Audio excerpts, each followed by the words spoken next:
Hello, this is Katie.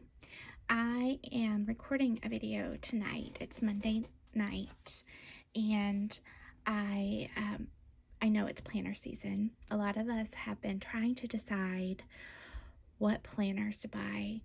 I know that for some of you, it's not a big deal, and for some of us, it's a really big deal.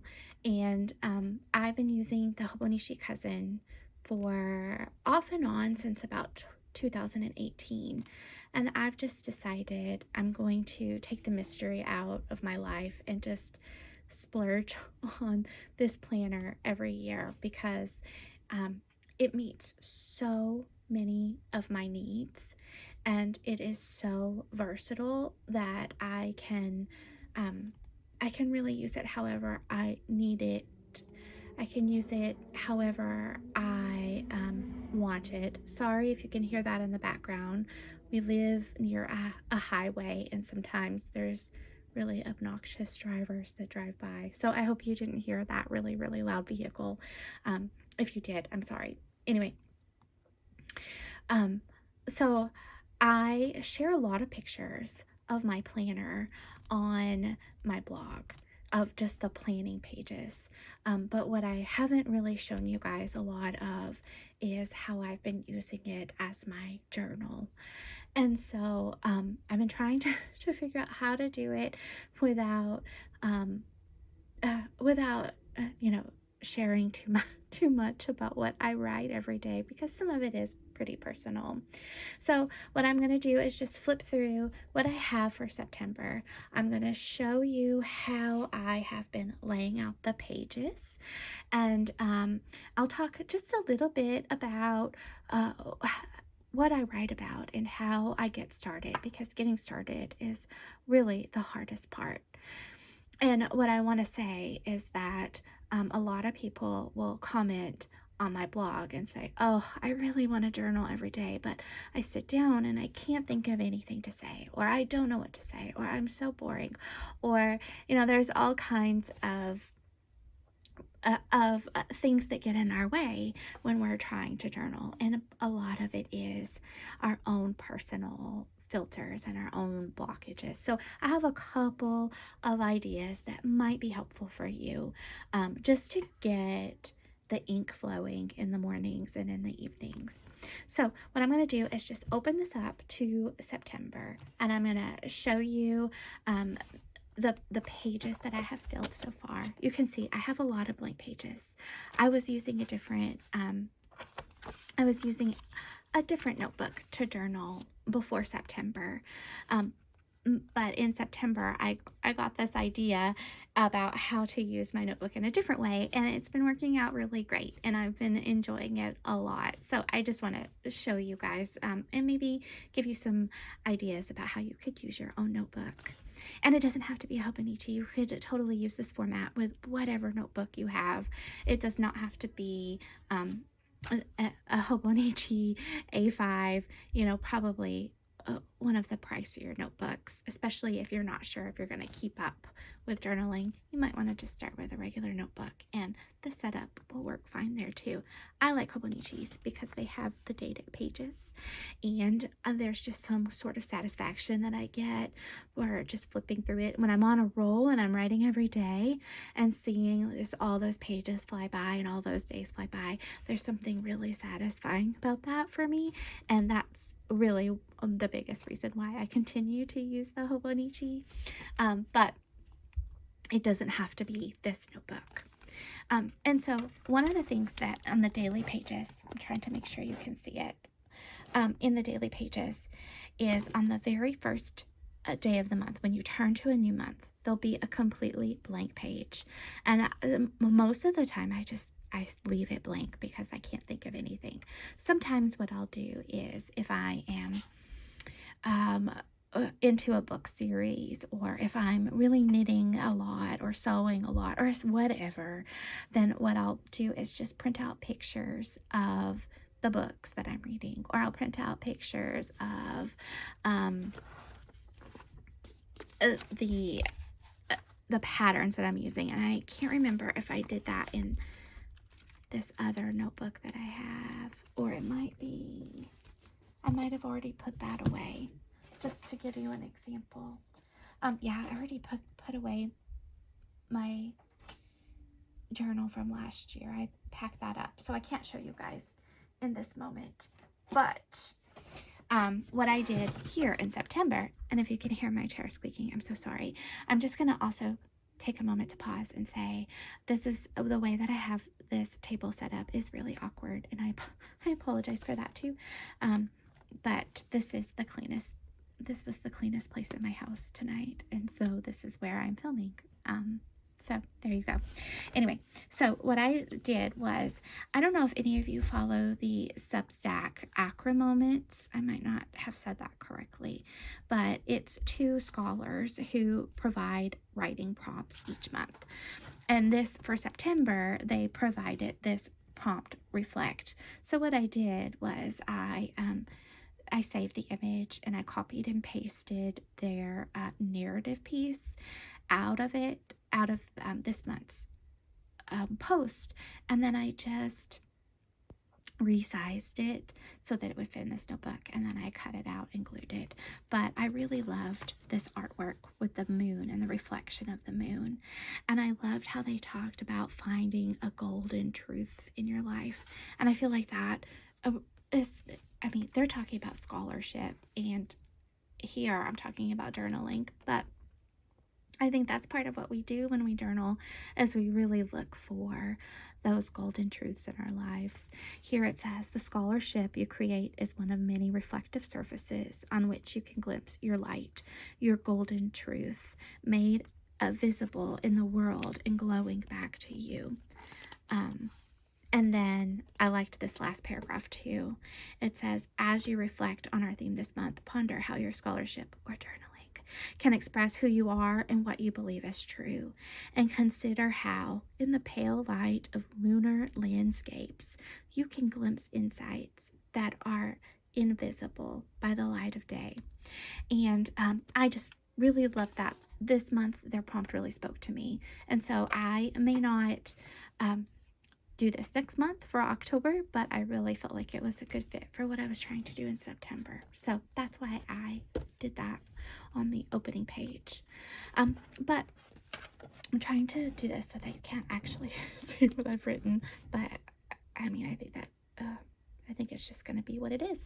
So what I've been doing is each day, here on the top left, I will write a quote.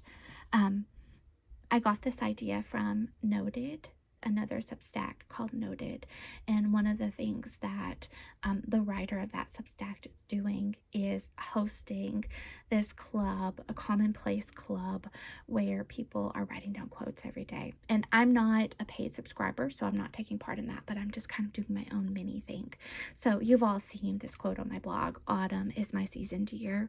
It is, after all, the season of the soul. Virginia Woolf said that. I have no idea to who or where, but she did. So I start each day, or sometimes I pre-fill it in, put in a quote that I really like. And then in the mornings, I will take about 10 minutes to write about half of a page here on the right side. And then throughout the day, I might decide to add to a to-do list. Sometimes this to-do list comes from when I'm journaling in the morning, when my head is spinning like, oh my God, I need to do laundry, and I need to scan things, and I need to put in this order and all that stuff. Then I'll just kind of jot it down here while I'm journaling. And then when I'm done, I'll go back and put it in my weekly spread.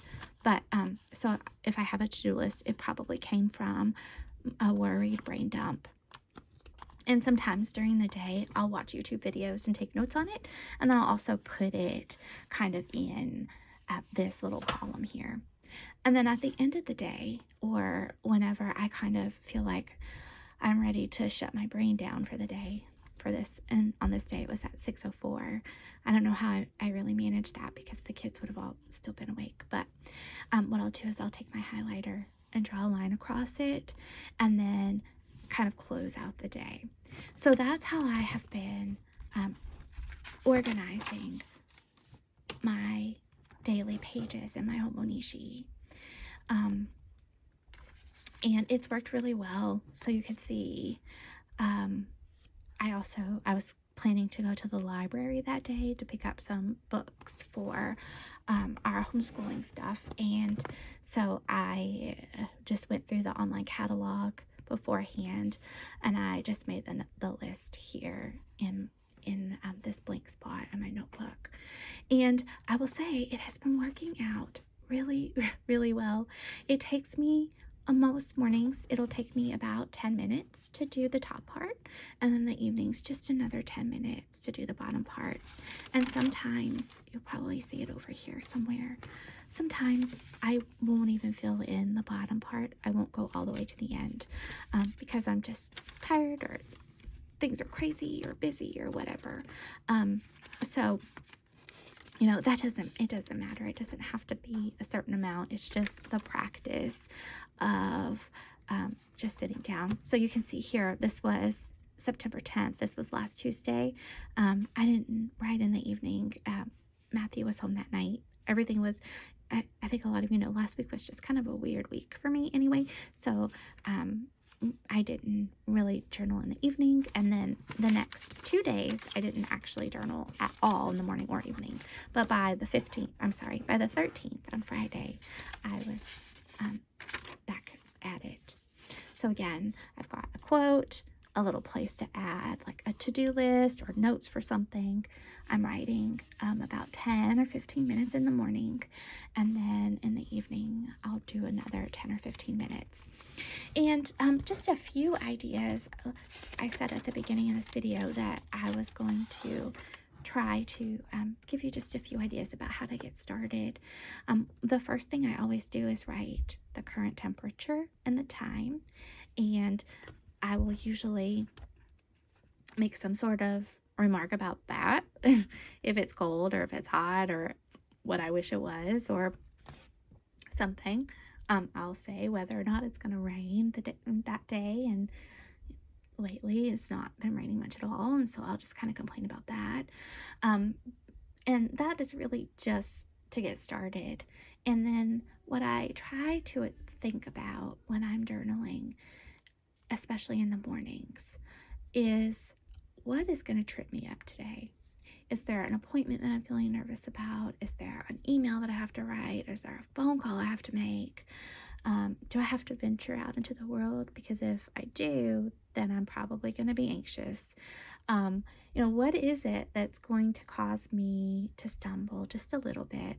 And then I'll write that, and I'll write down what feelings I expect I will have. And then I'll just try to give myself a little pep talk about, you're going to feel this way. It's okay. And when you feel this way, here's some ideas of what you can do. You can breathe. You can think about how this is just a phone call. It's going to be over. You're going to move on with your life. It's going to be fine. I just try to give myself strategies to fall back on. And that's really how I get started. And then in the evening, I will just kind of glance over what it was that I was worried about for the day. And I'll just try to address that and say, I was worried about this. And actually, when it came to be, I wasn't even anxious about it. I was totally fine. Or I was way more nervous about it than I thought I would be. And here's what I did. So it's really just thinking about what has been, what I am nervous about or upset about, and then kind of what the final result ended up being. And I do all that because I watched a video a couple of years ago by Ryan Holiday where he talked about, let's see if I can find the quote. I have this other notebook. I have so many notebooks. You all know that about me. But it was talking about tackling your own philosophical journey. These are the notes from then. I didn't put a date on it. But I loved that idea, your own philosophical journey. I don't know what that means. Maybe you do and you can teach it to me. But I was just thinking, I just kind of interpret it as thinking about the kind of person I want to be, and the kind of responses that I want to have to difficult moments, thinking about that and reflecting on that and trying to just, what's the word? Just trying to plan ahead for it and strategize for it. And that's what I've been doing in my journal for the last couple of years. And it really is really, really helpful for me. So anyway, again, I'm sorry about the awkward angles and the awkward setup here. I am going to work on showing more of these types of videos. I have lots of ideas of videos that I want to do. I've just been really hesitant to kind of jump into this world because I don't know how to edit or anything, but I think I could probably at least do enough of the basics to make it worthwhile for me, because this is I love sharing things like this, and there's really nobody in my life, in the real world, in my real life, that is interested in notebooks the way that I am. So and I have found a lot of you online that are, and so that's exciting, and I'm just finding new ways to kind of connect with you guys. So I am going to end that here. This is about a 16-minute video. I thought, honestly, when I sat down, I thought, oh, this will be like a YouTube short and it'll be 1 minute because I don't have much to say. And then I sat down and I just started talking, and I had much more to say than I thought I did. So I'm going to stop this video. I'm going to try to figure out how to get things uploaded. And if you have other things that you want to see in my notebook, just let me know, and I would be happy to try to show you guys. I also keep my reading to be read list in here, and you know, I have already seen a lot of my weekly spreads, but I'm just going to keep working on it. So thank you so much. I hope you have a good day. Bye-bye.